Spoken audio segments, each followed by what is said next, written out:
If you want to call and set up voicemail on OPPO Reno 15 Pro, we can go to the phone app. And then over here we can switch to the keypad at the bottom of the screen, and you can press and hold number 1 in order to speed dial your voicemail.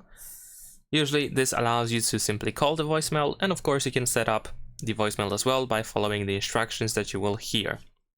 But in case you press and hold number 1 and nothing happens, what you can do is you can go to the home page, tap on these 3 lines in the upper left corner, and then we're gonna go to settings.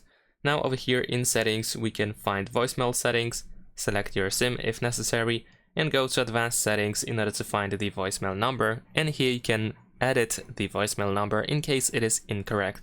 You can call your operator or try to contact your operator or carrier and ask them about the voicemail number if you don't know it, or you can try to Google that information.